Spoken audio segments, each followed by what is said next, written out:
to another episode of Talking Tech, brought to you by our friends at Client Server. My name is Michael Oliver, and every time we do a Talking Tech episode, it's one of the great things I enjoy about it is that we get to meet people from all different industries who all have an interest in the tech sector, who are all doing something interesting and are doing things to advance the world, make things a better place. And today's guest is absolutely no exception to this. In fact, you might as well say she is changing the way the world is working. Her name is Indy Gregg. She is the CEO and founder of Wedo, which is an all-purpose app for freelancers. And we'll get into exactly what Wedo is about and where it's come from and what the goal is. But I'd just like to say a profound and exciting hello, Indy. Thank you for tuning in. Hi, Michael. It's good to be here. It's great to have you along. Great to have you along.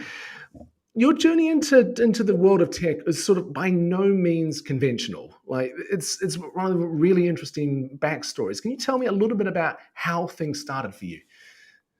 I started in the digital industries in 1993, 1994. I was working for Sony Digital in the south of France. And shortly after that, I began to build websites and small applications and just, worked kind of as a freelancer for a good while. And then I was picked up as an artist. My husband left me and I had 3 really tiny kids, and I decided I'd just become a rock star one day. So I wrote a bunch of songs and got a deal and went on tour and yeah, and that led to fighting pirates. So I built a platform after following that called Cartoons, and we had around 14.5 million users. And yeah, so I got really heavily involved in tech more intensely at that point. And then, yeah, founded some companies, and that brings me into today. So this was it so much that you, during the course of your journey, you just found that in order to get the things you wanted to do, embracing technology was the best way to do it. Were you always someone who was really interested in tech? Were you someone who coded, or were you kind of nerdy and geeky Absolutely. like me growing up? What was the story there? Yeah, I coded growing up, and I was both creative and a coder.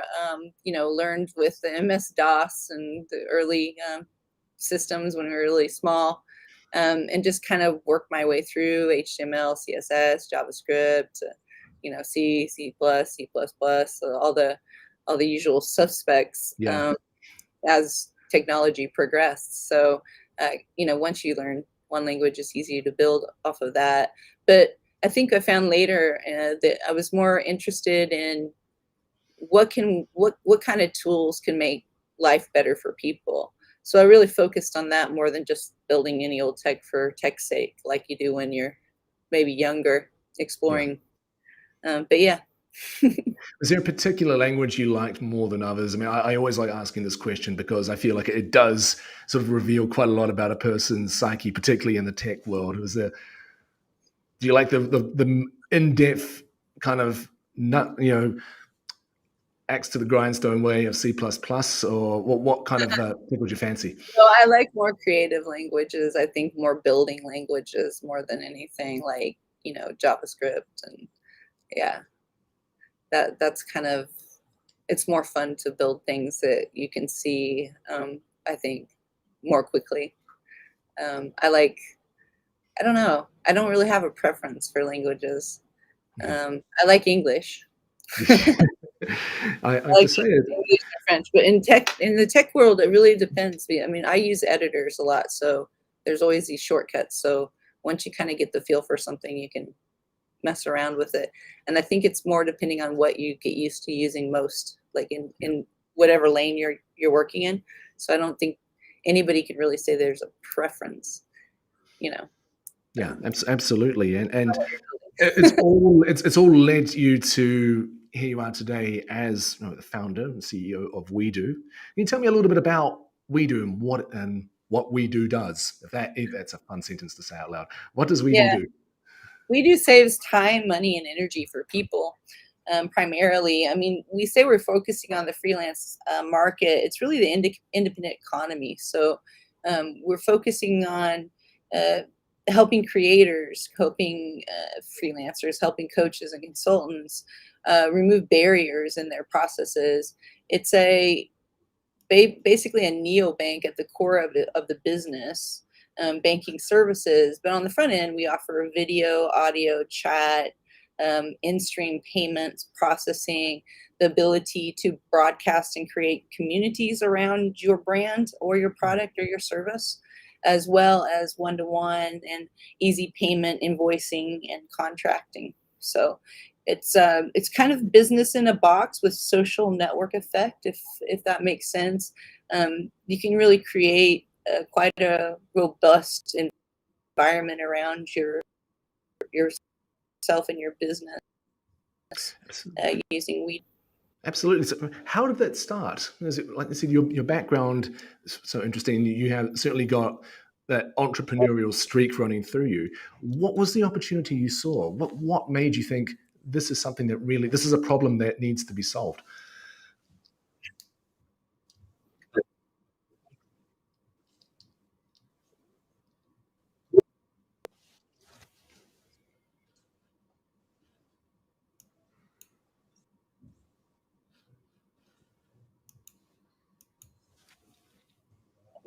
Yeah, I think, a lot of times you're solving your problem for yourself or for others. And when you've got something that can remove kind of a lot of pain points, that's when you go ahead. For me, I'd been a consultant for about 10 years. Um, and, I was earning customers and finding clients on sites like, your Fivers, freelancers, Upworks, and whatnot. And I found it really annoying that they take between 20 and sometimes 50% of your income.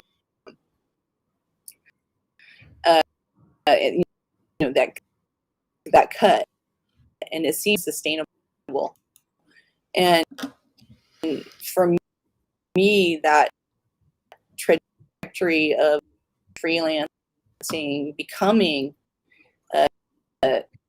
eventually more popular globally than employment was pretty obvious, and the pandemic even advanced that, accelerated that quite a bit.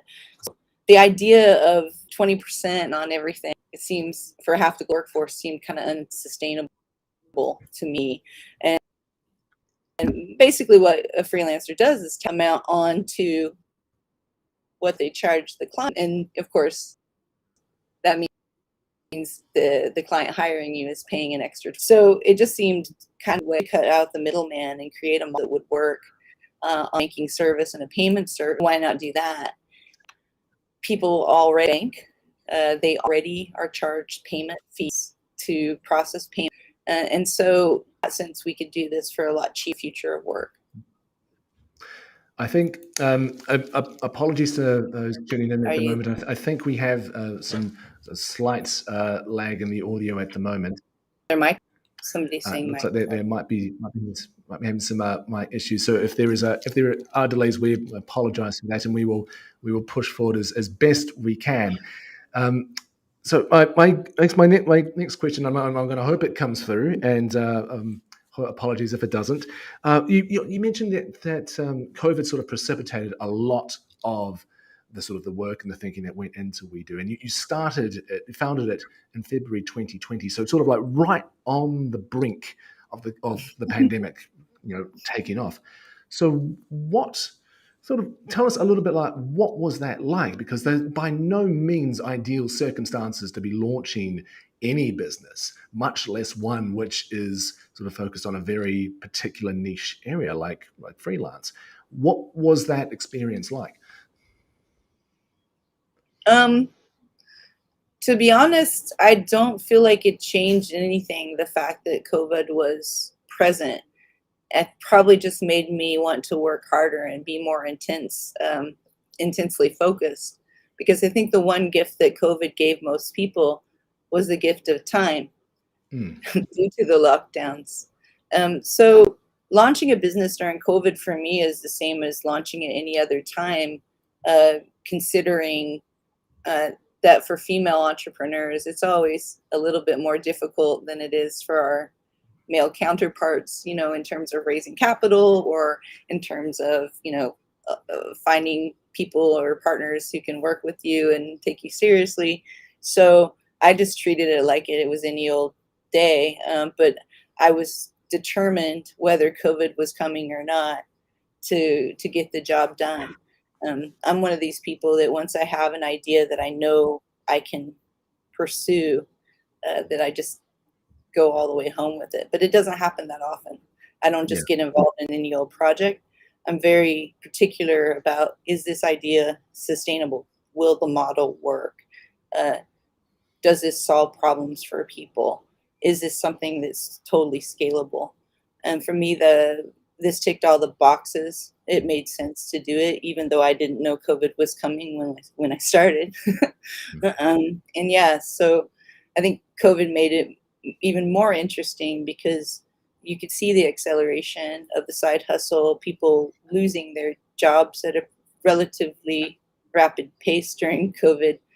The lockdowns really slowed down most of the world. So I believe that not just freelancing, but the entire creative and gig economy um, are really the future of work in many ways. A big portion of the global workforce will be in that sector of the economy, and it's underserved. So Absolutely. Speaking of the freelance market right now, and so much of the conversation, if you're reading, any newspaper or any news site, is about potential slowdown, potential recession. What is your sense of where the freelance market is right now? Is it much like any recession where people lose jobs? A lot of people jump on their own bandwagon and start building their own sort of own little startup up. Is that a sense that can you see those sort of ingredients starting to come together now? What's your read on things?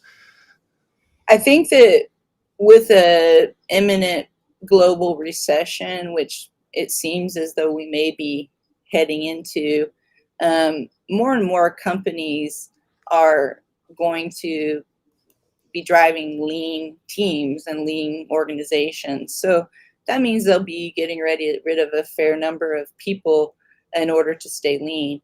Um, and so during that time, the side hustle becomes more important. Businesses are also looking for fractional workers. There are benefits to hiring freelancers, of course, because you don't have to pay social contributions. And you see that more and more today. And that's part of why freelancing is growing. And Mm. on the flip side, freelancers can be fractional and work with multiple clients, and it's interesting for them. It gives them more diversity in the jobs that they work in, and um, gives them more flexibility as well. When you work a 9 to 5, you're being kind of uh, pulled into one direction with all your eggs in one basket. So you de-risk yourself as a freelancer a lot. And I Mm. think many people aren't really aware. They think that if they're employed, oh, you got all these benefits, or you have this social umbrella, or you have this, or you have that. Ultimately, you don't. When businesses have to shave down during recession and cut costs, um, you know, they lay people off. So, um, unfortunately, but fortunately for Wedo, uh, a recession could actually mean an upside for a company like Wedo. Um, Mhm. and somebody has to pick up the slack if socially people aren't prepared to vote in legislation that helps the independent worker and the consultant, who happen to drive a huge percentage of the economy globally. Unfortunately, there isn't much umbrella for them, so we are looking at solutions in order to create that for them. And that's the real drive, is to help more people, help more people. Absolutely. So you're not, I would say, worried. That sounds like you're not taking in the full scope of it, but it absolutely sounds like you are. But you see that there is opportunity, and that you haven't arrived at the wrong time. Absolutely. And there's more opportunity now than ever during a global recession for a product like ours. We're that go-to place when someone does lose their job, or when somebody does need a side hustle, or even for businesses who are trying to, garner more customers. Marketplaces are very important during recessions. And I know there's a lot of talk about doom and gloom, but there's always opportunity in downturn markets as well as upturn markets. It's just about regenerating the economy any way we can during a recession. And businesses like we do that's what we're here for. Before you joined in on the call, my understanding was that you were talking, meeting with investors. You're still looking for capital, still looking to bolster that. What's the sort of the appetite at the moment from investors? Are they sort of hedging their bets a little bit, or is it a product like Wedo and a company like Wedo just still a really appetizing offer, without kind of giving away too much of the family silver here? Well, what's the kind of enthusiasm on the investment front? Well, we just opened our round, so it's early days, but I do have meetings with 7 VCs this week. I just had 2 today. So there is definitely appetite, and they found us. We didn't find them per se. But there's always opportunity, and there's always investment. There's a lot of money out there now. Whether or not an investor, is looking for, like, for example, investment, VCs and investors may de-risk themselves a little bit more and invest in more developed companies, during this time frame, maybe less on super early stage startups, or less on just the idea phase, or, in order to protect their portfolios. But I think long of the short, every recession, there's a rebirth. So we know that this is just something we move through in society. It's part of the laws of economics. Unfortunately, when you have quantitative tightening over a period of time, or quantitative easing, you have the knock-on effect some trimesters afterwards, or some quarters afterwards. So with the amount of money that was put into the market during COVID, it's kind of expected that there will be some tightening over the next several months. And then there are other things going on in the world right now. So we don't know what we don't know. There's a war going on, and we don't know where we'll be, but we never do. There's always volatility in the markets. And so I think it's really more about placing your money and your bets on companies who are unstoppable, and with teams who can deliver, and with product that people need. And Absolutely. timing is really important. For a company like we do, the time is really now. I mean, it's right at this moment when this is really important for the market going forward. So we're in fairly decent position, and we just hope that people are interested and, yeah, join in on the round. We've already had a couple investors already who've made commitments, so it's going well so far. And these things take time. You got to kiss some frogs and talk to people to find the fit of who's good for your company. That's what I would say for any startup that's out there raising capital right now. Don't let the doom and gloom affect you. If you've done your work, then you'll find the right investors, I believe. Absolutely. Thinking about what the shape of We Do at the moment, because it's when companies are sort of in those early days and trying to figure out not only the product and the sales mechanism and everything, but also trying to sort of define that sense of culture and purpose and mission and what they're all about. When you are sort of positioning We Do to potential employees and potential people joining in, what kind of culture are you trying to create here? What would working for We Do be like? Well, our team is pretty special. And it's extraordinarily exciting to get up in the morning and work with our people. Um, our culture is really a culture based on loving what we're doing and finding your lane and assuming responsibility for your lane. Um, I think everyone at WeDo has a sense of ownership, and everybody at WeDo also owns pieces of the company. We don't, we spread the love in terms of equity and with all of everyone who works here. They receive options after a trial period.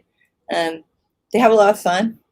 We have offsites where we get together, um, but they work pretty hard.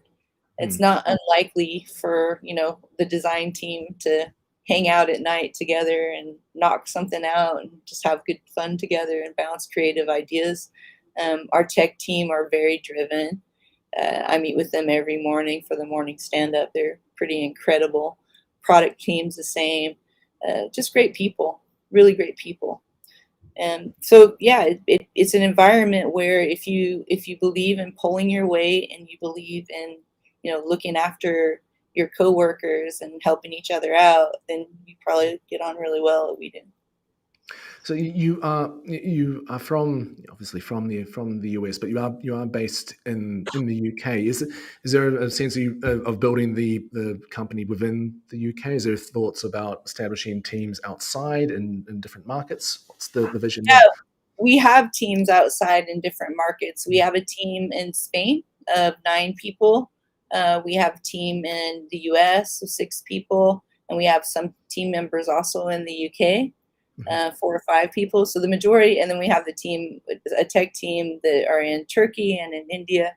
We have pretty multicultural family here at We Do. So we have people literally from all over the world that work remotely, and then some that work hybrid, and that some are in the um, HQ location. So yeah.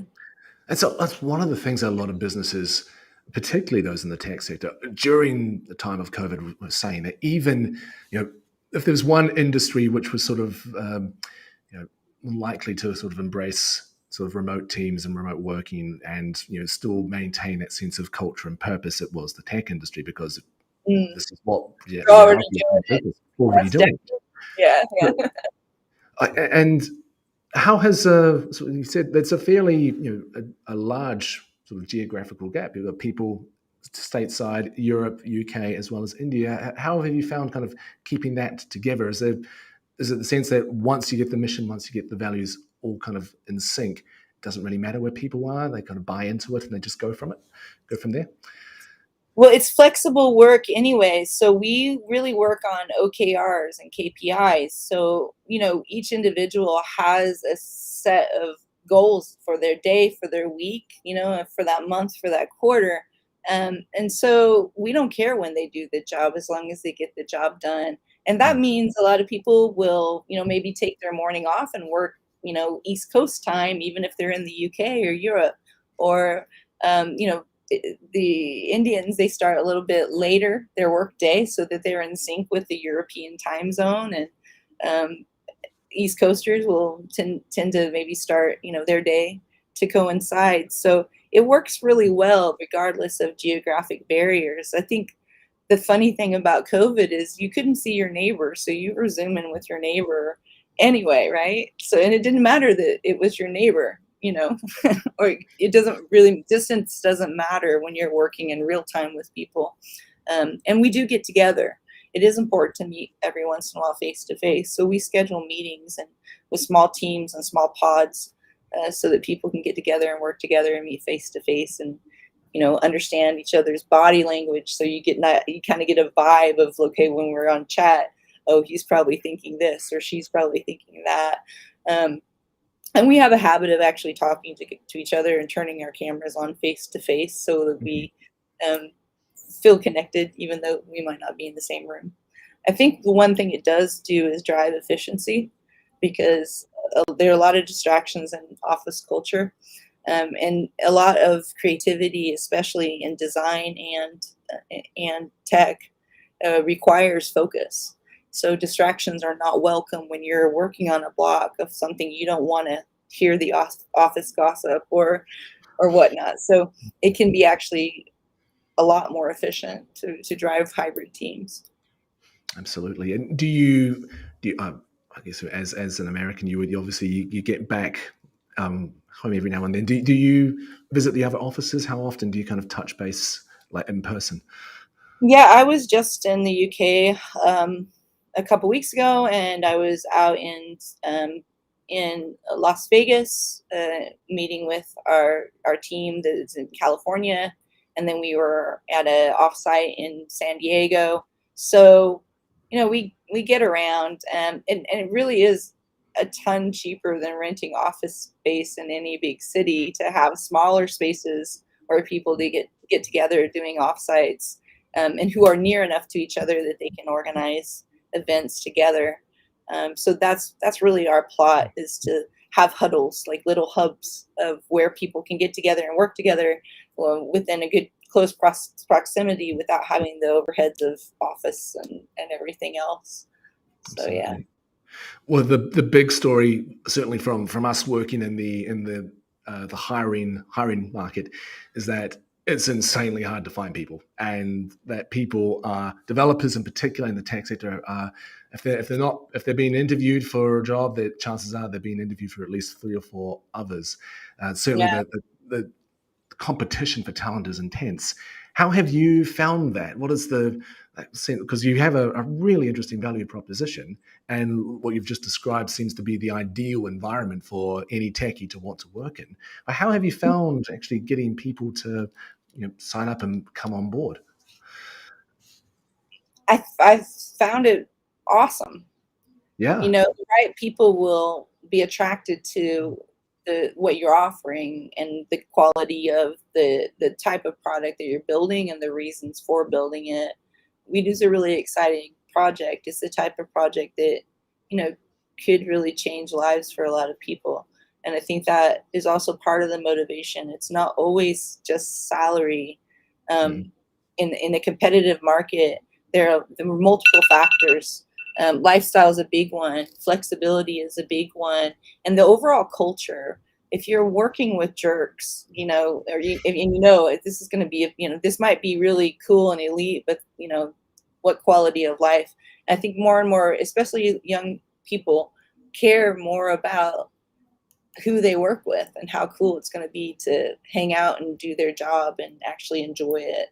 And that's really one of our big cultural parts of this, is that you know really loving what you're doing and really enjoying your team. And we check in, and I just had a tech guy who joined a couple months ago, brilliant guy, and I mm. was like, hey, how are you getting on? I said, how do you feel about your team? And he said, oh my god, I love this, I love it. And when people are saying that, that's really important, that they feel like they're part of growing something that's a really an immersive team effort. And as we grow and scale, we hope to maintain that culture. There aren't that many of us now. We're approaching 30. But there's a hurdle to cross over when you get to 50 and then 100, and as your company grows, the challenge is to keep that type of culture. So we're hoping it just spreads along, and we're reinforcing it day to day with each other. So yeah. Absolutely. If anyone has any questions for Indy, please add them to the chat either here on, I think we're on LinkedIn and Facebook. We will see the chat here at our little HQ. So by all means, send your questions through. Uh, I want to ask you just very quickly about the lessons you've learned. You this isn't your first rodeo. This is you've been involved in a range of very successful startups. But if someone was thinking about kind of maybe even using Wedo as a platform to kick off that side hustle and start that business and start growing, what what are some of the three big takeaways you would have for someone who is contemplating getting involved in that kind of thing? What would you say to someone starting out? Really evaluate your offer, your service, your product, and make sure you're solving a problem that exists in market. I guess that's probably one of the biggest things. do something that really you feel either energizes, inspires, or empowers you or other people if you enjoy helping other people. For me, the purpose of building anything technology wise is really to help people, and to help the planet, help something, right? Um, I feel like that's kind of the focus of everything that I do. And I think you need to find your own why, you know, and find out what drives you, and do something that really drives you, because that's the only way you're going to do that over a long period of time and really still enjoy it and wake up 3 years, 5 years, 10 years later and say, I love this, I love what I'm doing. So, Absolutely, and it's got to be that sort of emotional push to kind of to uh, make it all worthwhile, make it, and certainly keep both intellectually and emotionally, make sure that keeps ticking over. You have a question. You have a question here, and it's one I'm actually embarrassed that I didn't ask you because I'm fascinated by this too. So, why did you decide to call the platform Wedo? um, because the power of we is so strong. A lot of teams are founded by people who have a big ego. I don't believe in ego. I believe in working on things together. That's really important. And do is about doing. You spend a lot of your time in life in work doing, so the two just work together. We do. And yeah, it's a fun name. This is like, what do you do? We do. Well, we do. So yeah. Speaking as someone who works in marketing, there's a lot of fun to be had with that. I'm not going to lie. You can always think about 1,500 different strap lines and catchphrases to play with it. So it's almost too perfect. It's almost too perfect. Yeah, there can Um, be a lot of comedy there. We do, like we do Dallas. We do. Yeah, I hear you. yeah. um, I as no, it's one of the things that when I love interviewing women who work in the tech industry. I know that there's the phrase "women in tech" is so it's more than just a catchphrase. It is more than just a movement. It is about a way of working in a predominantly heavy male industry. How does that shape your thinking, or do you see yourself as as a woman in tech, or do you see yourself as I'm an entrepreneur working within the tech industry who just happens to be a woman? What's your thinking around that? I think when we get to the point where we have, you know, we respect each other's gender, but it doesn't have an impact on what we do in life, it'll be a nicer world, because this kind of men versus women, you know, thing is it's getting kind of old, let's face it. But women do have harder times because traditionally we didn't have as many women in technology or in industries that were primarily male dominated. And that has a lot to do with culture, the way women were raised to be nurturers and are nurturers, as part of our DNA. Um, and it made, yeah, we were funneled, I guess, from the 1920s, 30s, 40s, 50s into being homemakers or nurses or secretaries or whatever that was. And I think the liberation in the 60s, the civil rights movement, that movement towards equality, changed a lot of things for a lot of people. And equality is really important for our company. That's why we have Wes. He's a triangle. He represents those three sides. And equality is really important, but he's rounded. He Hmm. doesn't have sharp edges, you see. So that balance between, the company, the investor, the community, that balance between, people and how we look after each other and serve each other. And ultimately, if we could get rid of, if we didn't have to have diversity and inclusion, we just did that naturally, what a great world it would be. So yeah, I don't see it as a problem. I see a lot of solutions. I think that more women being trained in technology will fill that gap. I think as more and more women create scalable businesses in technology and innovation, and then we'll see more and more women receive more investment and break more of those traditions, I guess, in the world. today. So, the future's bright. We're training them up. There's more and more women coming into technology than ever before. So it's okay. Absolutely, and amen to all of that. Amen to all of that. I think just before we wrap up, and if anyone else has any like last minute questions, please send them through. We'll try to get through to them as best we can. But I always like asking, as my last question, kind of like thinking forward and thinking about the future. And if you were to kind of, you know, peer over the crystal ball and look over the next 12 to 24 months. I know 2022, it's only 6 months old, but it's, so much has happened and it's almost been impossible to predict. But where Yeah. would you like to be in the next 12 to 24 months? What's the kind of the vision and the thinking behind that? Yeah. So, we'd like to be well past the go phase, and scaling. We're planning to launch in Las Vegas, so we're going into the U.S. in September.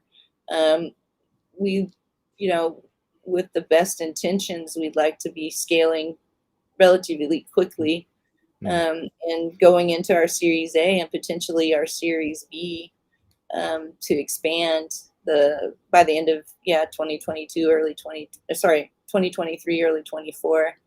um, but we'll see what happens, and we'll work really hard to create as much change as we can, and yeah, create as much momentum and continue the massive momentum we've had already. Just great people, great networks of people around us, um, just a wonderful group of people who really believe that work needs to change, mm, that we shouldn't be locked in a box from 9 to 5, that there are more opportunities when people have goals and work on OKRs and better methodology analytically. They perform better. They take breaks. Maybe you like to work at night. Some people don't want to work at 8 o'clock in the morning. They do much better, highly productive around 1 o'clock in the afternoon or at night. I mean, so the way we work is definitely changing. The world that we work in and how we use our time is changing, and efficiency is super important to any business, but it's also important to human beings. um, there needs to be more time. You shouldn't be living to work, um, and living just for work. You should have like other times where you take your focus from work, because you become much more productive when you do have those gaps, and when you do have some space to explore the world or whatever. I think that the digital nomad, is opening a lot of doors for people to see the world. Hybrid and remote workforces allow that to happen. So regardless if it's freelance or if it's just plain employment, um, giving your people the opportunities to work from anywhere, any place, anytime, um, is pretty phenomenal. And we're finally at a stage in history where that's possible. Not only possible, people have been doing it. And I think that's fantastic. absolutely, absolutely. It's I think that as people talk about globalization and to talk about the advance of of not so much a disparate workforce, but one where people can work on their terms and one where people can do what's best for them, but still get stuff done and still be able to work and still be able to add a benefit to the company. I think the more that people realize actually you don't need to have everyone kind of in an office 9 to 5, 8 to 4, whatever it is, to get things done. That actually you can trust people to be able to do the work that they would ordinarily do in an office in a situation that or anywhere where they want to.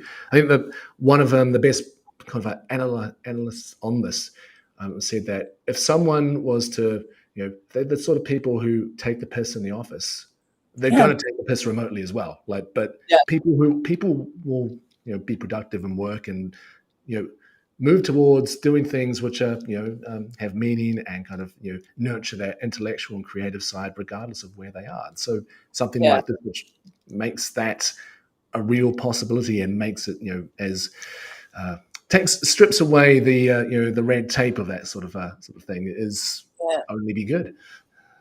Yeah, no, I agree. And the more I think as businesses, the more you invest in processes, like setting OKRs, setting goals, making sure people are, just performing day to day, little check-ins. They work wonders. You don't need to be the all-seeing eye and babysit adults in the workforce. In fact, the more you empower them and give them a lane and a job to be done, the more likely they're going to perform in an environment that's good for them. And I think that's important. Work work this kind of idea of working so many hours for it's stupid. If you're efficient and you get your job done quicker and you've done it really well and you're super happy with it, take the weekend off and another 2 days until you reach your goals, right? If you're doing that quick and you're performing, enjoy your life. And that's really what efficiency is about. you know it's not waiting for the clock to turn 5 or 6.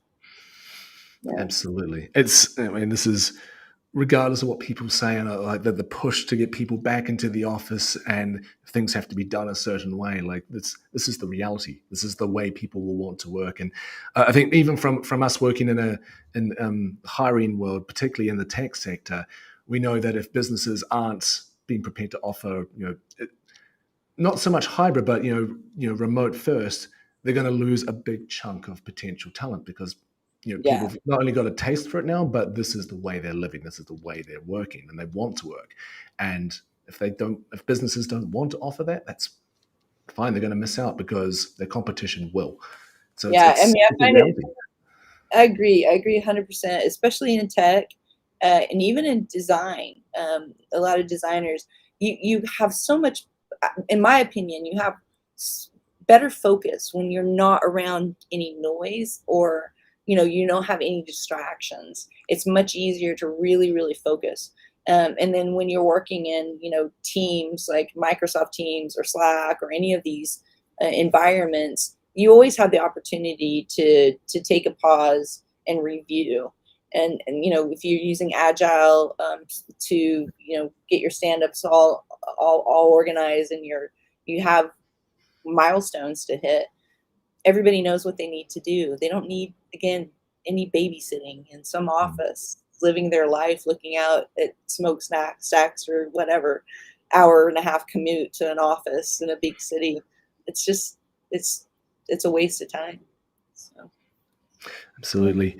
Oh, Indy. Well, I think that's an excellent place to kind of leave it. If anyone wants to find out more about Wedo, and the work that you do at Wedo, see, I told you, it's from a marketing point of view, you've stumbled on gold. You do. What's the best way to kind of find out about you? Like, where can people learn more? Go to wedo.ai. That's our website. You can download and reserve your username depending on what country you're in. You should be able to reserve your username on iOS and Android. And you can find us at wedo.ai is our handle all over the interwebs. So Twitter, Instagram, all those spaces. And then I'm Indiana Gregg everywhere. There aren't too many of me, so I'm easy to find. You're easy to find. Thank you so much for your time this afternoon. And again, if anyone wants to find out more, that website again is wedo.ai.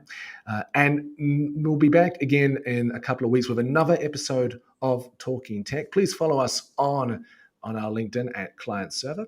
And if you have any questions at all, if you want to watch the stream again, it's available immediately after this on demand. And there's a chat function on both LinkedIn and on Facebook. If you have any questions that you can think of beyond the live stream, we would be happy to pass those on to Indy to be able to answer those. But from me here at Client Server HQ, I'd like to thank Indiana Gregg again for her time, and we'll see you again next time for more Talking Tech. Thank you again. Thank you. Thank you, Michael. Bye. Bye-bye.